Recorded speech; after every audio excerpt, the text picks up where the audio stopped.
It's interesting how, I think a lot about like yoga and spiritual groups, cults, this kind of thing, Yeah, are they good? Are they bad? Are they, I think that sort of thinking is very juvenile, actually. yeah, There's a lot of debate in the yoga industry, like this yoga is a cult. This is like, there's predators and all this stuff. And it's like, it's not good nor bad, black and white. There's clearly a lot of skills that you were learning through being part of this group that, I mean, it sure. sounds like you had extremely positive experience. I would love to hear more about, first you mentioned briefly a minute ago that there was a moment where maybe too much Shakti and you kind of got ungrounded and Yeah, needed psychological support. But then yeah, it sounds like you went back. Can you walk us through that whole thing? And well, like, yeah. let's just go right into the whole cult story. This is the most fun stuff. Oh God, I'm glad I The can laugh. dregs of wisdom can be found here. This is what I believe. Right. Uh, let's just say that in my God intoxicated consciousness, I was guided to do things that I don't really regret now, but they were out of the ordinary because I was having an out of the ordinary experience. Hmm. And at one point, I was guided by spirit to go behind the ashram up the hill to the top of it's not really a mountain, but like top of the ridge, we could say. And there I communed with the divine, and it guided me to become natural man, which means no clothes, no anything. I was wearing contact lenses at that time. I peeled everything off that was not me, contact lenses, clothes, everything. And I proceeded to walk back to the ashram naturally, natural man, to a celibate ashram. Okay. So, I all right. love So, this. and I had to walk across the street, public street. Now this is way out in the country. So, I don't remember cars. I don't remember much of anything. I was doing the naked yogi, you know, sort of uh, in communion with God consciousness walk. See, I read the part in your book about streaking with your friends in the shame section, but this is totally different. Well, that streaking, sort of the nudity theme, crops up at different places. I try to run the different themes Ooh, in interesting. different contexts. So Wait, so yeah, you get back to the ashram, you're just naked, you're like right. just full of spirit, full of light. Were you And not eating? Do you remember? Like, do you think you were in what?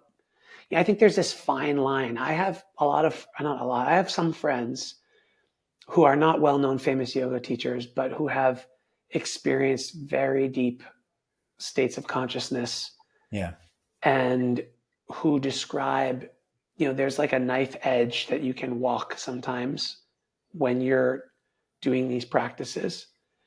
Would you say retrospectively, was that a non-healthy version of yourself? Was it a necessary thing to experience? Um, and well, yeah, please keep going with the story, but love the commentary as you go. yeah. Um, when I look back at my journey, and this is one of my practices that I do, um, I try to look back with gratitude to see that every experience that I had in my past is what has made me who I am today. So if I were unhappy with who I am today, I might look back and be unhappy with some of those experiences because I would be in this state of non acceptance or in a Hmm. state of lack, in a state of less than, in a state of non gratitude, which has a lot of implications about my outlook on life.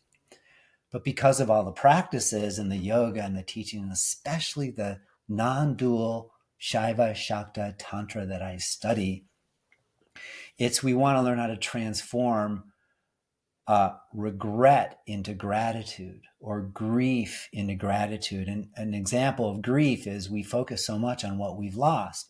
We need to. That's the first stage of grief. And you have to feel all of that, the 5 stages of grief or however many stages there are. But ultimately, at the end, the most conscious practice of grief is to transform grief into gratitude, to acknowledge what you lost, but also to acknowledge what you gained. Like when my dad died, I couldn't experience my grief. Then I did. Then I felt loss, tremendous loss. I wasn't ready for him to leave. But then I started to focus on all that he gave me. And he bequeathed to me his positive and negative qualities, but like focusing on the positive, I got so much wisdom from my dad. He played baseball with me. He, you know, you know, gave me, he did so many things with me to sort of raise me. So I started to appreciate all that. So my grief that I was holding that was so heavy suddenly turned into gratitude. And I think through grace and through our consciousness, we can transform. I mean, it's part of what my purpose is now is I'm here to transform pain into beauty. Mm. And You, yeah, go no, ahead. please. No, I was just, I had marked a part in your book that I wanted to ask you about, and it relates exactly to this.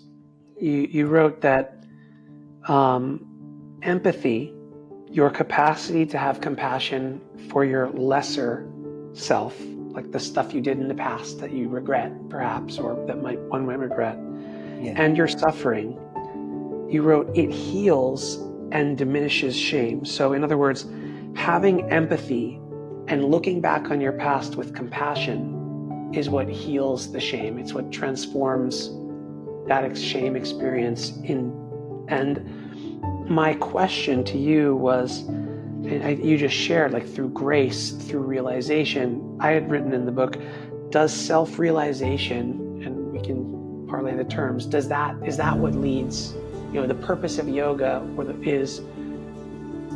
is there something about an opening of awareness of your true nature, that your true nature is everyone and everything, that it is unity, and that awareness creates the wisdom and the insight to go back and look at your past experiences, and you basically heal your entire past through how you view the present.